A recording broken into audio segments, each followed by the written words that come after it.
The man loved his creek. Every morning he would sit on the porch with a cup of coffee and watch the water flow gently past his cabin. The creek wasn't just water to him. It was life. Birds came to drink, deer wandered down to the banks, and fish shimmered beneath the surface. The sound of running water was soft music that carried through the valley, calming everyone who lived nearby. Children played near its edges, skipping stones and chasing dragonflies. It was a piece of nature that connected the community, whether they realized it or not. To the man, it was home. But one evening, that peace was shattered. The ground began to shake with the roar of engines. Bright lights pierced the dusk as heavy machines rolled down the road. HOA trucks lined up along the creek, their engines growling like beasts. The man set down his cup and walked closer, confusion in his eyes. "What are you doing?" he asked one of the workers, his voice steady but sharp. The worker wouldn't meet his gaze, only muttered, "Orders from the HOA." Before the man could say more, Karen arrived. The HOA president stepped out of her shiny black SUV, her red jacket blazing like a warning. She held a clipboard in her hand and a smug smile on her lips. "This creek has caused enough trouble," she declared loudly, making sure everyone nearby could hear. "It floods when it rains, it attracts pests, and it lowers property values. Tonight, we put an end to it." The man stared at her in disbelief. "This creek is natural. It has been here longer than your HOA, longer than these homes." Karen smirked. "Not anymore." She snapped her fingers, and the machines came to life. Loud drills and cement mixers roared as workers began pouring thick gray concrete into the creek's bed. The water hissed and bubbled as it was forced aside, struggling to flow but quickly being choked by the heavy sludge. The sound of the creek, the gentle music that had lived in the valley for generations, was drowned by the harsh grind of machines and the wet slap of concrete being poured. Neighbors peeked out from their porches, some whispering in shock, others too frightened to speak. A few stepped closer, their eyes wide. "Is this legal?" one asked under his breath. Another shook her head. "She's gone too far this time." But none dared to confront Karen. Everyone knew how quickly she turned her anger on anyone who questioned her. She had fined them for flowers, for paint colors, for children's laughter. If she could punish them for the sound of a creek, what would she do to them if they interfered now? So they stood silently, watching as the heart of their valley was smothered. The man stood at the bank, his fists clenched at his sides. He wanted to shout, to stop the machines, to push back against the destruction, but he stayed still. His calm was not weakness, it was patience. He watched carefully, his sharp eyes memorizing every detail. The license plates on the trucks, the workers following Karen's orders, the exact moment the water was cut off. His silence was not surrender, it was preparation. Karen noticed his stillness and mistook it for defeat. She strutted closer, her heels sinking slightly in the damp soil, her smile widening. "You should thank me," she sneered. "This creek made your land messy. Now you'll finally have order. Clean, controlled, perfect, just like the community I've built." The man didn't answer. He simply turned his head toward her, his eyes calm but cold. That look unsettled her for a moment, but she quickly looked away, raising her voice for the crowd. "This is progress. This is control. This is how we keep our homes safe and valuable." The machines poured on. The water slowed, its current struggling as more and more of the creek was buried. Fish flopped desperately in the shallow pools left behind, their silver bodies flashing in the light before they stilled. Frogs croaked in panic, hopping away from the rising sludge. The air, once fresh with the scent of clean water, now reeked of wet cement and exhaust fumes. The man felt a deep ache in his chest as he watched life drain from the land. By the time the machines quieted, the creek was gone. Where water had once sparkled under the sun, there was now only a dead stretch of gray concrete. The streambed was sealed, suffocated, lifeless. The valley felt different already. Silent, heavy, wrong. The neighbors stood in stunned silence, some with tears in their eyes, others shaking their heads. Karen clapped her hands together with satisfaction, brushing dust off her jacket. "Finally," she said. Now we can move forward without this nuisance. She turned back to her SUV, her voice sharp and final. Remember this moment. The HOA always wins. As the trucks pulled away, the man stayed by the ruined creek. He crouched down, running his hand over the rough concrete where cool water once flowed. His fingers came away gray and dusty. He looked out at the valley, at the homes perched proudly along the hills, their million-dollar windows reflecting the fading light. Those houses had been built on land fed by the creek, their foundations strengthened by its flow, their soil kept alive by its water. Without it, the balance was broken. The man stood slowly, his eyes narrowing. Karen thought she had one, but she didn't understand what she had done. The neighbors lingered, watching him, waiting. None of them dared speak, but in their eyes was the same thought. This wasn't the end. Something was coming. The man's silence was heavier than Karen's shouting. It carried weight, a promise unspoken. He turned and walked back to his cabin, his steps slow and steady, his shoulders straight. He didn't look back at the destroyed creek. He didn't need to. He already knew what would happen when nature decided to take back what was hers. That night, the valley was eerily quiet. No sound of running water, no gentle music of the creek, only silence broken by the faint drip of water struggling against its prison. But beneath that silence was tension, building like pressure behind a dam. The neighbors felt it in their bones. Karen thought she had buried the creek, but she had only buried her own fate. And the man, sitting once more on his porch, his eyes calm in the darkness, knew that her triumph was only temporary. Nature had patience, and so did he. The next morning the valley woke to silence, but it was not the peaceful silence they were used to. It was heavy, strange, and wrong. The creek that once bubbled and sang was gone, replaced by a dead strip of concrete stretching cold through the land. Birds that normally chirped along the water's edge were missing. Fish that had once sparkled under the morning sun lay lifeless on the gray surface where puddles had dried overnight. The grass near the banks was already beginning to wither, the soil cracked and thirsty. Neighbors stepped out of their homes uneasily, glancing toward the creek bed, their faces tight with worry. Mothers pulled their children back when they tried to wander near, whispering, "Don't go close, it's not safe anymore." The valley felt drained, as if someone had taken its heartbeat away. The man walked slowly along the edge of the ruined creek. His boots crunched on the dried cement splatters, his hands tucked into his coat pockets. He studied the changes carefully. The damp smell of water was gone, replaced by dust and rot. In the distance, he could see the proud houses on the hill, big, expensive homes with shining glass and perfect lawns. Those lawns had always depended on the creek, whether the owners admitted it or not. Without its flow, the water would rise in places it didn't belong and vanish from the places it was needed most. Balance was broken, and the land was already beginning to protest. Karen arrived later that morning, striding down the street with her usual arrogance, her red jacket blazing like a warning flag. She looked at the neighbors gathering along the banks and smiled as though expecting applause. "Beautiful, isn't it?" she declared, her voice loud. "No more messy water, no more mud, no more pests. Just order." She gestured toward the concrete like it was some kind of monument. Some neighbors forced weak nods, too afraid to challenge her. Others looked away, their lips pressed tight. One man muttered under his breath, "Order doesn't look alive." Karen snapped her head toward him, her eyes sharp. "What did you say?" The man shrank back, shaking his head quickly. Karen smirked, satisfied, and marched on. But the first signs of trouble appeared that very day. A neighbor down the street discovered that his basement had flooded overnight. The water, unable to run its natural course, had seeped into the ground and pushed its way into his home.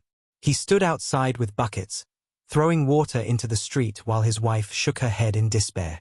"It's never done this before," she whispered to another neighbor. "Not once in 20 years. Another family noticed their yard turning soft and marshy, the ground swallowing their feet when they walked across it. Children cried when their swing set sank an inch deeper with every passing hour. Still, Karen brushed it off.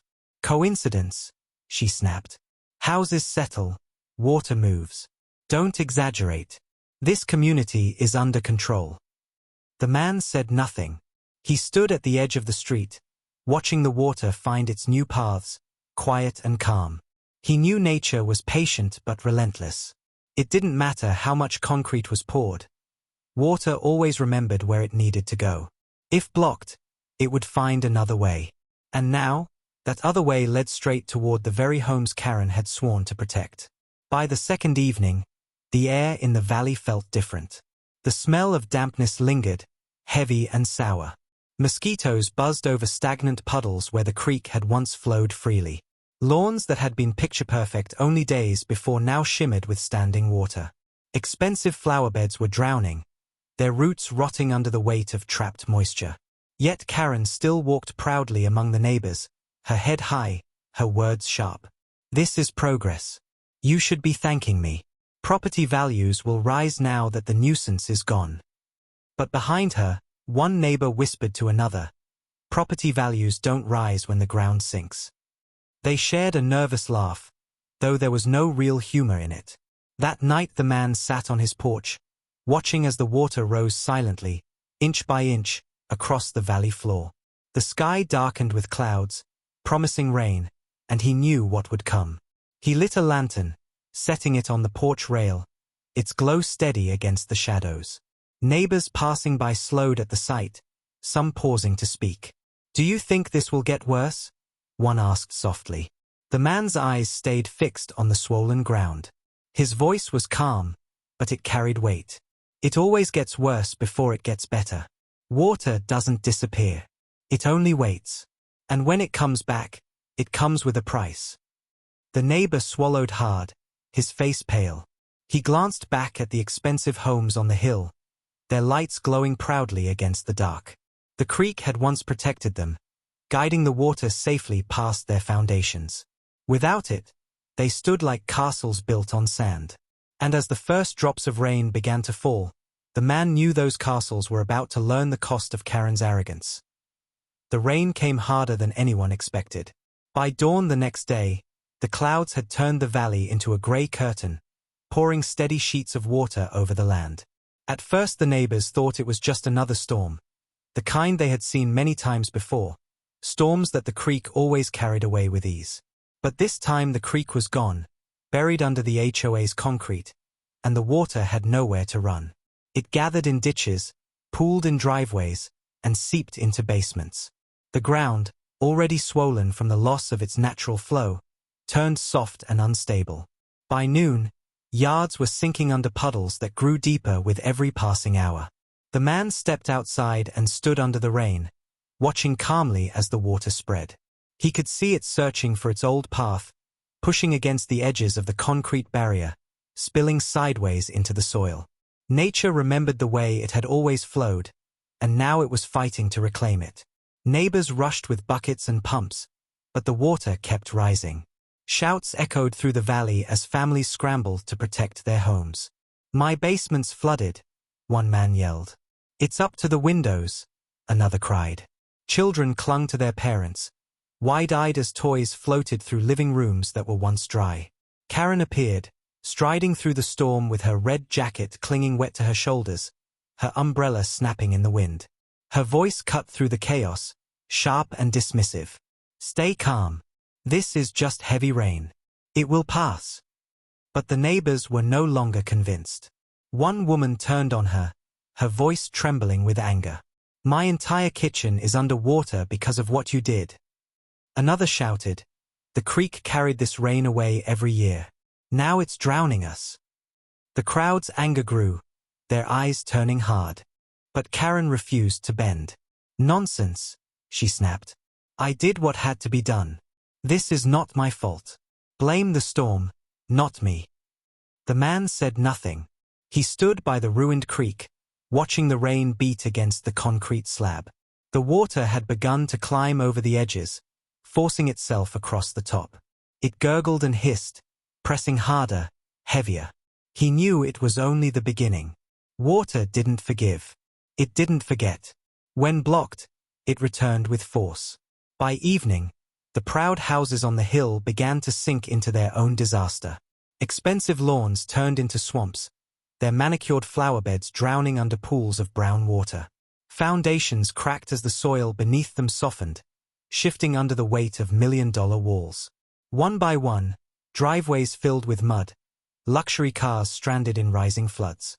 The owners stood in disbelief, shouting at workers, demanding answers, but no one could stop what had already been set in motion.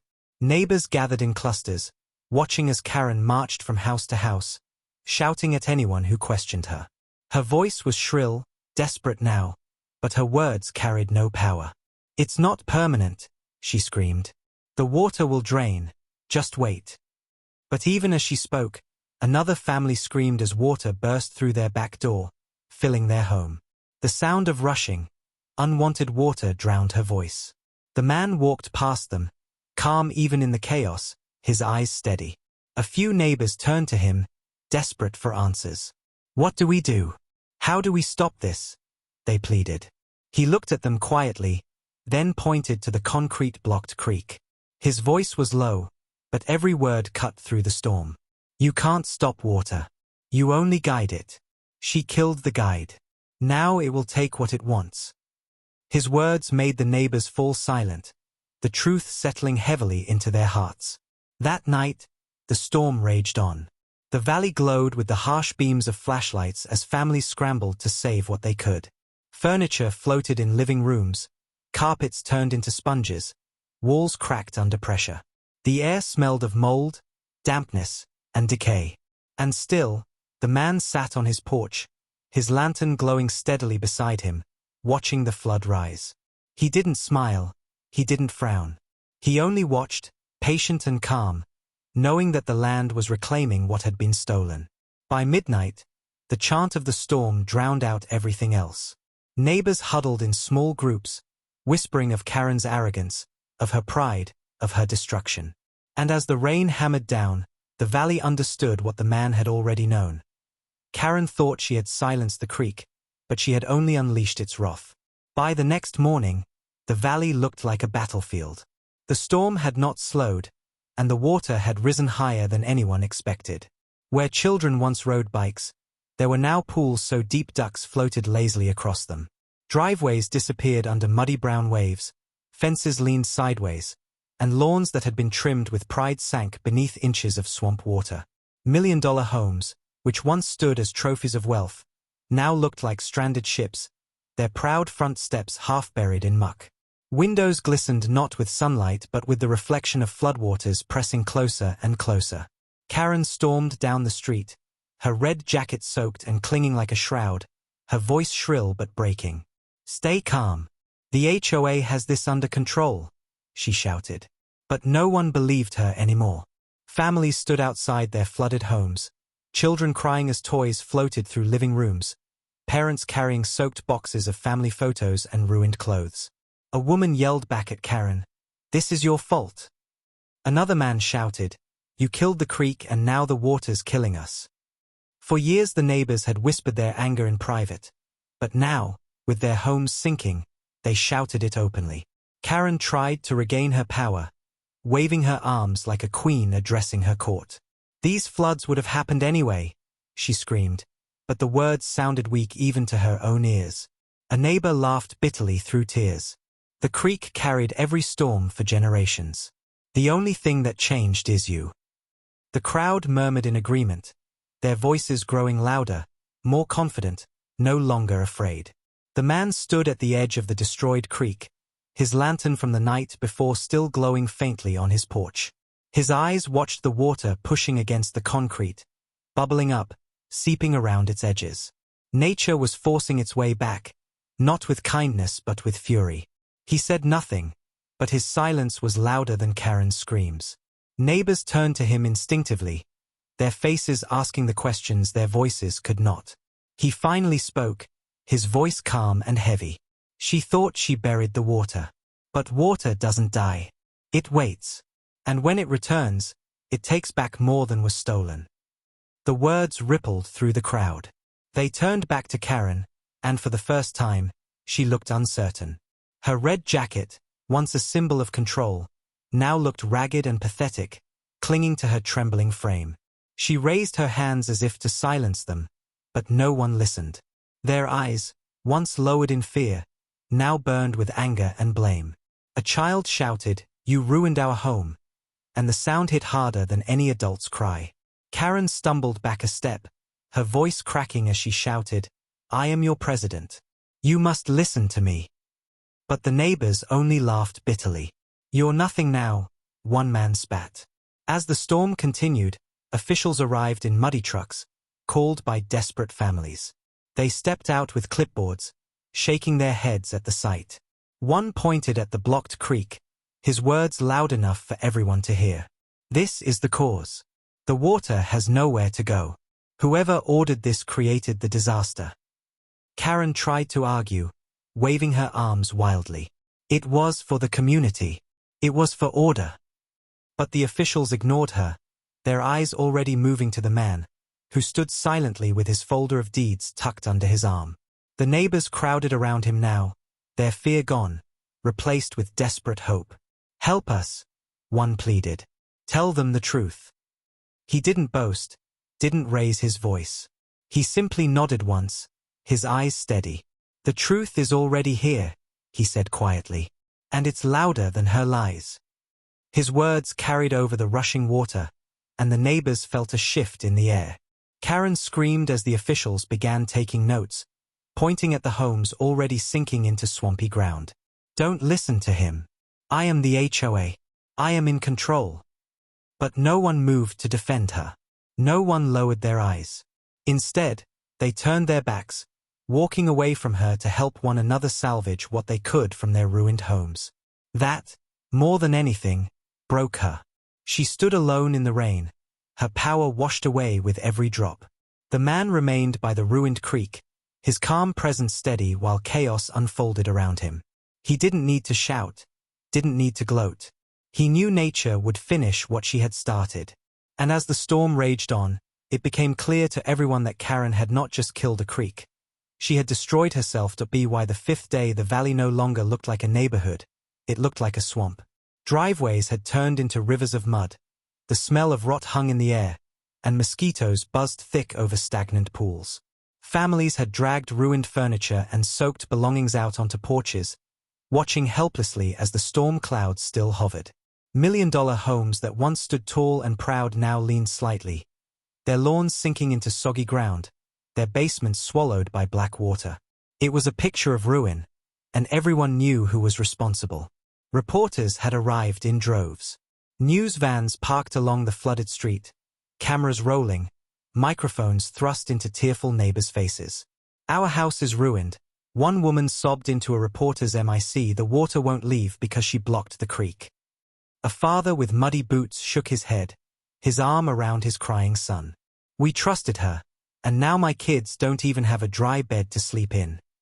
The footage played live across the county, and Karen's name spread far beyond the valley. The story wasn't just local anymore, it was everywhere. Karen tried to fight back, but every word only dug her hole deeper. She marched into the crowd of reporters, her red jacket plastered to her body with rain, her face red with rage. "Don't listen to them," she shouted. "This is nature's fault, not mine. I did this to protect the community." But the reporters turned their cameras on her, recording every word, every shrill denial. One reporter asked sharply, "Madam President, officials say your HOA directly ordered the creek to be filled. What do you say to that?" Karen's face froze for half a second before she forced a smile. "Those documents are wrong," she lied, her voice trembling. "I am the only one holding this place together." The crowd of neighbors booed, their anger finally louder than her voice. Officials stepped forward then, their uniforms marked with county seals, clipboards in hand. One spoke clearly, his words echoing across the valley. "We have inspected the site. The concrete poured into this creek was unauthorized, illegal, and directly responsible for the flooding of this community." Murmurs rushed through the crowd, and many neighbors clapped, not in joy but in grim satisfaction. Another official held up a photo taken only days before, showing workers under Karen's command blocking the creek. This decision caused a natural waterway to fail. As a result, Dozens of homes are now at risk of permanent damage. This matter will be taken to court. Karen screamed over them, her voice wild. No! You can't do this. I am the president. My word is law here. But no one listened. Reporters captured every desperate cry, every wild gesture. Neighbors turned their backs on her, gathering instead around the man, who stood at the edge of the ruined creek, his leather folder in hand. The cameras swung toward him, microphones pushed forward. But he didn't chase attention. He opened the folder calmly, showing the officials the deeds, the maps, the proof that the creek was a natural waterway protected under law. His voice was soft but carried easily. She thought fear and concrete could stop water. But water always finds a way back. And so does truth. The crowd grew quiet, listening. Even the reporters lowered their microphones slightly, sensing the weight of his words. One by one, neighbors nodded, their anger hardening into unity. A chant began again, not from fear but from strength. No more fear. No more lies. No more fear. It rolled through the valley, bouncing off the walls of ruined houses, rising louder than the storm itself. Lanterns were lit despite the daylight, glowing symbols of defiance against Karen's reign. Karen stumbled back, her hands clutching at her papers like a shield, her voice cracking. You fools, she shrieked. You'll regret this. Without me, this community will collapse. But her words were drowned under the chants. The reporters kept their cameras steady, recording every second of her collapse. The officials turned away from her and toward the man. Sir, one said respectfully, your evidence will be critical in court. Thank you for your cooperation. The man gave a single nod, his calm eyes sweeping over the valley. He didn't smile, didn't boast. He simply closed his folder and stood silently as the neighbors cheered, their voices shaking the ground. The reporters' lights and cameras captured the image that would define the valley forever. Karen, the once feared president, screaming into the void while the community turned away from her, their faith resting in the quiet man she had tried to destroy. And as the rain eased for the first time in days, the truth hung heavy in the air. Karen's power wasn't just broken. It was gone. The courthouse was packed from wall to wall, every bench filled with neighbors, reporters, and curious onlookers from outside the valley who had followed the story on the news. The air buzzed with anticipation, but it wasn't the hushed fear that once followed Karen into every room. It was something new, defiance, relief, and even excitement. People whispered about how long this moment had been coming, how justice was finally close. Lanterns sat glowing faintly on laps and windowsills, carried in as symbols of unity and strength. The valley that once cowered under one woman's power now stood together, waiting to see her fall. Karen entered in her red jacket, though it was wrinkled and stained from days of storms. Her hair was unkempt, her face drawn and pale, but she forced her shoulders back, marching like she still held authority. In her arms she carried another box of papers, slamming it onto the table as if its weight alone could crush the truth. She glared at the crowd, sneering when she saw their narrowed eyes and whispered laughter. Ungrateful fools, she hissed under her breath. They'll regret turning on me. The man entered moments later, quiet as always, his leather folder tucked neatly under his arm. He did not strut or demand attention, but the entire courtroom turned when he walked in. His calm presence was enough to silence the whispers. His wife walked beside him, her face steady, their children seated with neighbors who promised to watch them. He didn't glare at Karen, didn't even acknowledge her. He only took his seat, placed his folder on the table, and folded his hands. When the judge entered, the gavel struck like thunder. The room fell still. His voice carried with authority. We are here to address the case of property destruction, unlawful alteration of a natural waterway, and harassment by the Homeowners Association under the leadership of its president. His eyes swept the room before landing squarely on Karen. Mrs. President, you may present your case. Karen leapt to her feet instantly, shoving a stack of papers toward the clerk. Your Honor, all of this nonsense about the creek is exaggerated, she snapped. That water was a threat to the community. It attracted pests, it flooded homes, and it lowered property values. I acted to protect the people." Her voice rose, shrill and defiant. "These documents prove it.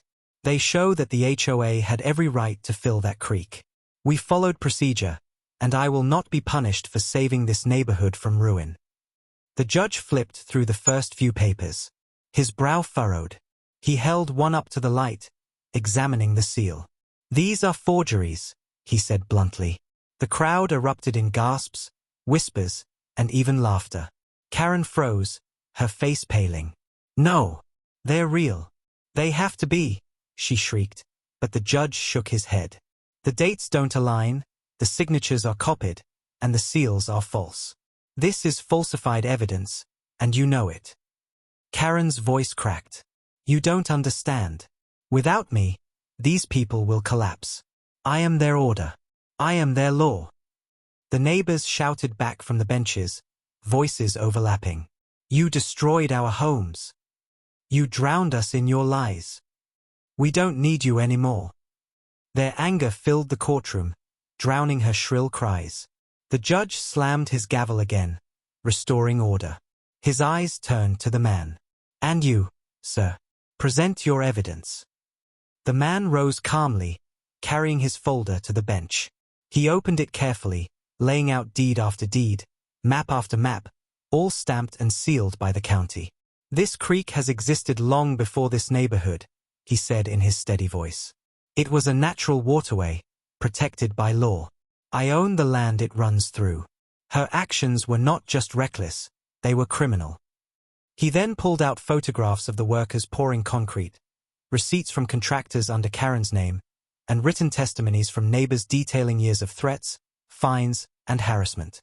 Each page was another stone in the wall of truth.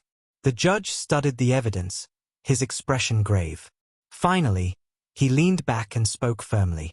"This is conclusive. The deeds are authentic, the maps align, and the testimonies are consistent. The HOA had no authority to alter this creek. The flooding of this valley is a direct result of the actions of its president."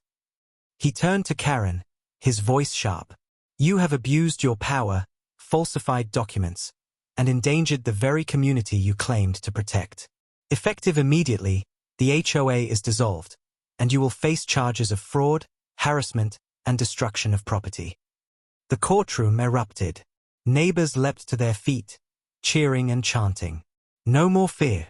No more lies. No more fear." Lanterns were lifted high, their flames glowing like stars inside the courthouse. Karen screamed, lunging toward the bench. "No! You can't do this. I am the president. I am the law." Officers moved in quickly, gripping her arms, pulling her back as she kicked and wailed. The crowd only grew louder, their voices rolling like thunder, drowning her out. The man stood silently, watching as Karen was dragged away. He didn't smile, didn't gloat. He only closed his folder and turned to his neighbors, his calm voice rising above the cheers. "Fear ruled because we allowed it. But tonight, truth stood. And truth will always stand." The crowd roared again, their lanterns glowing brighter, their voices united. For the first time in years, the valley felt alive, free, and whole. Karen was dragged out of the courtroom screaming, her voice cracking as she kicked against the officers holding her arms. "You fools! You'll regret this. Without me, you're nothing. I built this community. I made the rules." Her words bounced off the marble walls, but they no longer struck fear into anyone's heart. Neighbors lined the hall, watching her pass, their lanterns glowing faintly even in daylight. Some shook their heads, others whispered, and a few even laughed bitterly. For years they had bowed to her red jacket, her fines, her threats, but now they saw her for what she truly was, small, desperate, powerless. That night, Karen made one last desperate move. Slipping free from her house where she was supposed to remain under watch, she stormed into the community hall dragging another box of papers. Her hair was wild, her jacket stained, her eyes burning with madness. She shoved the doors open and flipped on the lights, shouting into the empty space. "Listen to me. You need me. Without me, the water will swallow you whole. Without me, the county will tear this place apart.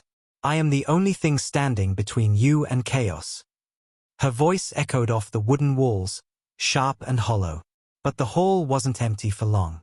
Word spread quickly, and soon neighbors poured in, carrying their lanterns, families gathering shoulder to shoulder. They filled the room quietly, their faces calm but cold. Karen's words faltered when she saw them, but she pushed forward, holding up one of her papers. This proves it. He tricked you, all of you. These documents show he isn't what he says. She waved the pages wildly, her voice breaking. A man stepped forward, took the sheet from her, and scanned it under the lantern's glow. Then he held it high. This is fake, he said firmly. There's not even a seal. Gasps rippled through the crowd, followed by murmurs of disgust. Another woman snatched a page from Karen's trembling hands. This is nonsense, she spat. Not even dated. More neighbors moved forward, tearing the stack apart, examining each page. One by one, every lie was exposed. Forged. Worthless. Just another trick. Papers rained to the floor, scattering like ashes. Karen stumbled back, her face twisting in panic. No, they're real. You need me. Without me, you'll all collapse. But the crowd's voices rose, stronger than hers.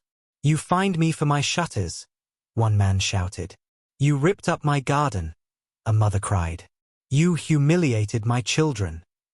Their anger built into a storm of shouts, years of pain breaking free at last. Karen clutched her ears, screaming over them. Stop! Stop! You don't know what you're doing. I am your president. I am your law. But her words dissolved under the sound of the neighbors chanting, their voices unified and unshakable. No more fear. No more lies. No more fear. The chant rolled through the hall, rattling the windows, echoing so loud that it drowned out every desperate scream from Karen. She fell to her knees, her papers scattering around her like broken weapons, her red jacket sagging on her shoulders. The man stepped forward from the back of the hall, his calm presence silencing the chant without a word. He placed his leather folder on the table beside Karen's worthless forgeries, his voice low but firm. Fear always shouts loudest when it is dying. Lies scream when truth comes. Tonight, you've seen both. She doesn't rule you anymore. You rule yourselves. His words struck deep, and the neighbors erupted into cheers, their lanterns lifted high, their chants louder than ever. Karen sobbed, begging now. Please, you need me. Don't turn against me. Don't leave me. But no one stepped forward. No one offered comfort. The officers entered quietly, taking her by the arms. This time she didn't fight. She sagged between them, her eyes empty, her power shattered. As she was led away, the neighbors parted, but not in fear. They stood tall, their lanterns glowing bright, their eyes steady as she passed. She had ruled them once, but now she was nothing but a shadow walking out of their lives. The man watched quietly, his wife at his side, their children standing close. He didn't smile, but his calm gaze held pride, not for himself, but for the people. They had broken their chains. They had stood together. And as the officers carried Karen into the night, the neighbors raised their lanterns high, chanting until the sound rolled out across the valley. No more fear. No more lies. The hall glowed with light, not from fear, but from freedom. That night the valley glowed brighter than it ever had before.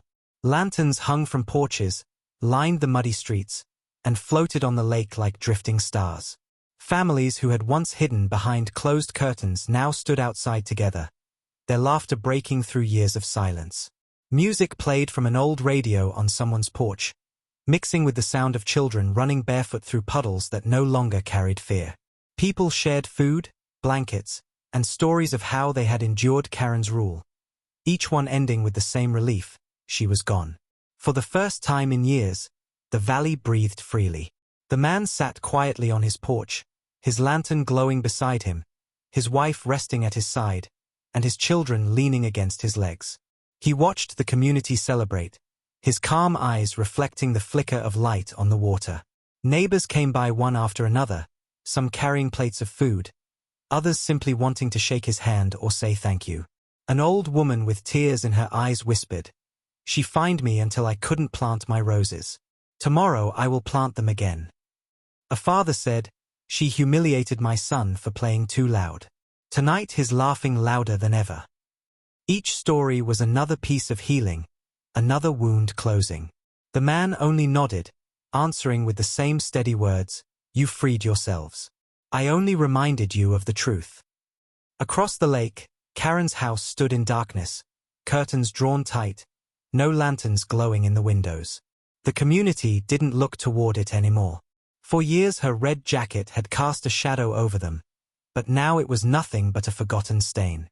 The neighbors no longer spoke her name with fear. They barely spoke it at all. Their attention was on each other, on the bonds they were rebuilding, on the valley that was alive again. As midnight drew near, the neighbors gathered at the lake. Every family carried a lantern, their flames flickering softly in the night breeze. One by one, they set them on the water, watching them drift out into the darkness. The surface of the lake shimmered with hundreds of tiny lights, glowing like a sky of stars had fallen into the water. Children clapped and pointed, their eyes wide with wonder, while parents stood hand in hand, tears of joy streaming down their faces. The chant began again, softer than before but stronger in meaning. No more fear, no more lies, no more fear. Their voices carried across the hills, echoing through the valley and far beyond, a promise carved into the night. The man stood at the edge of the lake with his family. His wife leaned into him, whispering, "It feels like the valley has been reborn." He nodded, his voice steady. "It has. Fear has no home here anymore." His children held his hands tightly, their small lanterns glowing like sparks of hope. He looked out at the floating lights, his calm face illuminated by their glow, and knew that nature, like truth, always returned to its path no matter how hard someone tried to bury it. The neighbors lingered long into the night, telling stories, singing quietly, and watching the lanterns drift farther away. When at last they returned to their homes, they left lanterns burning in their windows and on their porches, their soft glow carrying into the darkness like beacons. For once, no one worried about fines or threats. They were free to live as they wished. The valley, once drowned in silence, was now alive with light. When dawn finally broke, the celebration hadn't ended, it had only changed. Families stepped out of their homes with renewed energy, some beginning to repair what the flood had damaged, others planting flowers and repainting shutters in bright colors Karen would have forbidden. Children splashed in puddles without fear, their laughter echoing like a song of victory. And all across the valley, lanterns still glowed in windows, a reminder of the night when fear was buried for good. The man sat on his porch in the morning sun, his wife pouring him coffee, his children playing on the damp grass. He didn't smile broadly or boast, but his calm eyes said everything. The community had found its strength. The valley was alive again. And truth, once buried under concrete and lies, had risen stronger than ever. The courthouse was overflowing once again, this time not with fear but with determination. Neighbors filled every bench, standing shoulder to shoulder, lanterns glowing faintly in their hands even under the harsh white lights. Reporters lined the back, their cameras ready, eager to capture the end of the story that had gripped the county. The air was heavy with anticipation. Everyone knew today would seal Karen's fate forever. Karen entered the room with her red jacket wrinkled and stained, her hair unkempt, her eyes ringed with exhaustion. She clutched a few remaining papers in her hands, shaking as if they were her last shield. She tried to hold her head high, but the murmurs that swept through the crowd weren't whispers of fear anymore. They were whispers of scorn, anger, and pity. Her power had drained away, but she refused to admit it. Moments later, the man entered. He didn't need to raise his head or speak to command respect. The room fell quiet as he walked in, his leather folder under his arm, his wife by his side, and his children seated with neighbors in the back. His presence was calm, steady, a stark contrast to Karen's trembling defiance. Where her steps felt heavy, his felt unshaken. The judge struck the gavel, the sharp sound echoing through the courtroom. "This hearing will deliver the final ruling," he said firmly. The future of this community depends on it. He turned to Karen first. You may speak. Karen shot to her feet, slamming her stack of papers onto the table. Your Honor, these people don't understand, she shouted, her voice breaking. The creek was dangerous. It was flooding their homes, and I saved them. I made this community what it is. Without me, they will collapse into chaos. She waved her papers wildly. These prove everything. The clerk collected them and handed them to the judge, who flipped through them quickly. His expression hardened. These documents, the judge said coldly, are falsified. Again. Wrong dates, fake seals, copied signatures. This is fraud, plain and simple. The courtroom erupted in gasps, some neighbors laughing bitterly. Karen's face twisted, her voice shrieking. No! They're real. They have to be. Don't you see? I am the president. I am the law. But her cries sounded hollow, drowned out by the mutters and glares of the people she had tormented for years. The judge turned to the man. And you? The man rose slowly, carrying his folder to the bench. He opened it with care, laying out deeds, maps, county records, and photographs. This creek has existed for generations, he said calmly. It was the life of this valley, guiding the water safely. I own the land it runs through, and I am its caretaker. Her actions, pouring concrete into it, were not protection. They were destruction. He handed over evidence of the flooding, testimonies from neighbors, and official inspections proving Karen's orders had caused the disaster.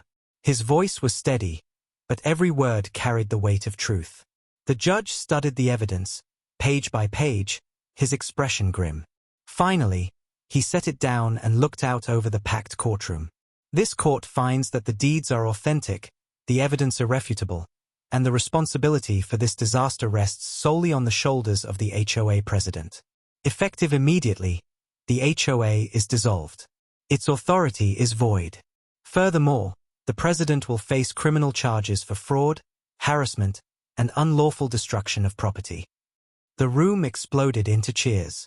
Neighbors leapt to their feet, clapping, crying, chanting together. No more fear. No more lies.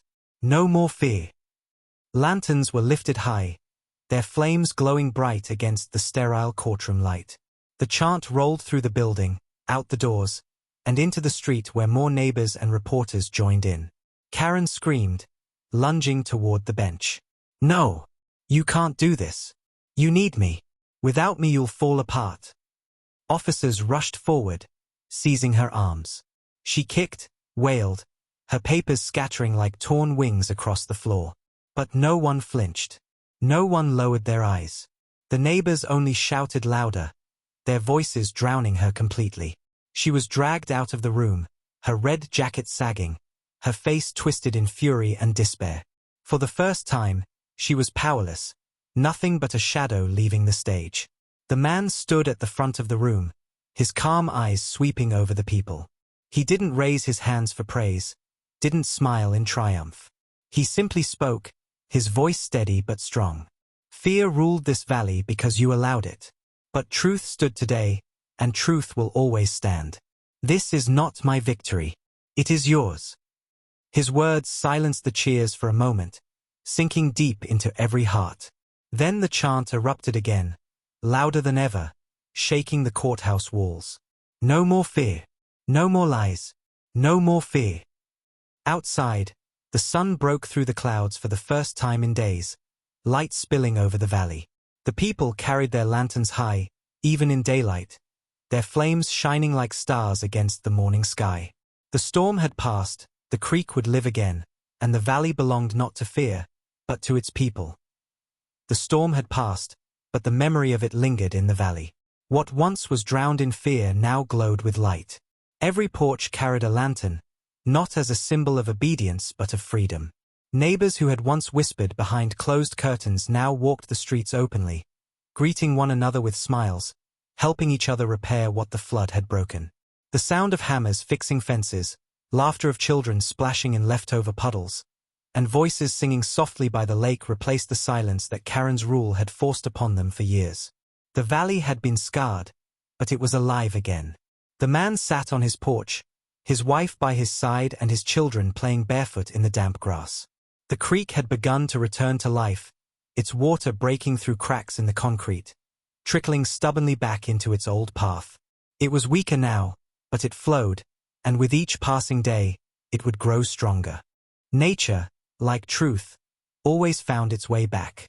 He watched the water with calm eyes, knowing this was only the beginning of the valley's healing. Neighbors passed by carrying planks, shovels, and flowers. Each one stopped to thank him, but he only shook his head and said the same words, "You freed yourselves. The truth was always here, you only needed to see it." Karen's name was no longer spoken with fear. Her red jacket, once a symbol of control, now sat forgotten in people's memories, nothing more than a reminder of how fragile power becomes when built on lies. She was gone, facing charges far away, her house standing dark and empty on the hill. No one missed her. No one wished her back. Her shadow had finally lifted, and with it, the valley could breathe again. One evening, as the sun set golden over the lake, the community gathered for a celebration. Families carried lanterns down to the water's edge, their flames glowing in the twilight. One by one, they set the lanterns afloat, watching them drift across the surface, hundreds of lights shimmering like stars fallen into the water. Children clapped, their laughter ringing, while parents held hands, their eyes wet with tears of relief. The chant rose again, not from anger now but from joy. No more fear. No more lies. No more fear. It rolled across the hills, echoed over the water, and reached every corner of the valley. The man stood at the shore with his family, his calm face lit by the lanterns drifting away. His wife leaned against him, whispering, "It feels like the valley is alive again." He nodded, his voice steady, carrying softly but firmly over the water. "It is. Fear tried to bury us, but truth carried us through. And now the valley belongs to its people again." His children held his hands tightly, their small lanterns glowing like sparks of hope. As night deepened, the water sparkled with light, the flames of hundreds of lanterns drifting together in unity. The people lingered, telling stories, laughing, rebuilding bonds that had been broken for too long. And when they returned to their homes, they left their lanterns burning on porches and windowsills, tiny flames against the dark, reminders of the night fear finally died. At dawn, the valley awoke to a new life. Gardens were replanted, shutters repainted in bright colors Karen would never have allowed, and laughter carried freely from house to house. The creek flowed a little stronger, carrying the promise of nature's resilience. The homes, though scarred by flood, stood firmer than before, not because of the wood or the stone, but because the people inside them were no longer afraid. The man sipped his morning coffee, watching the sun climb higher. His wife placed a hand on his shoulder, and his children chased dragonflies near the banks of the recovering creek. He didn't need to speak. His silence was peace, and peace was something the valley had finally earned. And so the story of fear ended, replaced by light, unity, and truth that would never again be buried. The red jacket was gone, the lies forgotten, and only the sound of the creek remained, flowing steady, carrying life back into the heart of the valley.